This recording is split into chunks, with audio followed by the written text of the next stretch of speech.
The second drill that we're going to do is a torque drill. The torque drill is going to be done at a punching bag, especially for the smaller kids. We're going to be using a T to show the kids how to create an axis by taking that stride and then turning around our axis. The axis we're going to create is going to be our head. We create the axis by taking a stride and reestablishing balance. Once we reestablish balance, my head should no longer move. So what we're going to do is we'll get all the boys, get a little bit wider than usual. We'll go ahead and get wide, and we'll set the kids up. Basically, toes are still in line. The right foot, my toe is pointed towards the first baseman. My left foot's going to be pointed towards the second baseman, where the second baseman would play. And then what I'm going to do, and this is going to feel really weird for the kids, is I'm going to put my bat here on the shoulder, just like we did in the numbers drill. And I'm going to pick my front heel up. When I pick my front heel up, and since I have my toes pointed at an angle, my hips have already started to open. The torque comes in by leaving my hips open and turning my shoulders in. By turning my shoulders in, my upper body wants to whip around my head. Alright, so what we're going to do is we're going to eliminate this move and start them here.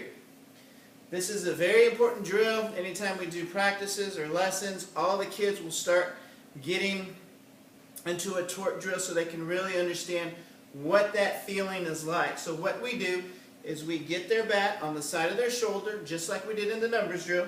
We open that front heel, their front foot, I'm sorry. We turn our shoulder in.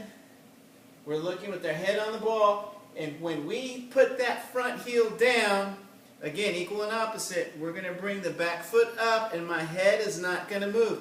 I'm going to turn around my head.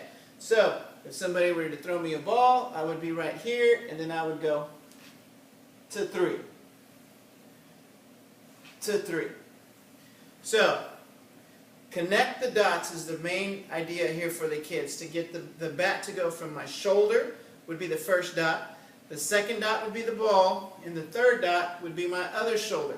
So I can kind of stay on plane that way. What we'll do is we'll tell the kids, pretend there's a table right here, and my hands will not drop below that table. So when I come through, I don't want to go like this and come up. So I'm going to connect the dots. So here we go again. Front heel's up, shoulders closed, and we'll go 3. Now I'm actually going to swing, contact, swing, finish. Another term that the boys will hear is going to be drop and pop. So I'm going to drop my knee and pop the ball. Alright, so that for the torque drill, we can actually swing all the way through. So some of the boys that will hit off the tee are going to swing all the way through. If we use a paddle, and you'll see the paddles, what we're going to do is actually get them to just pop the ball and stop. So we can see if they're in a good palm up, palm down position. So here we go. So torque drill again. We're on our 1 position already, and then contact 3. Very important.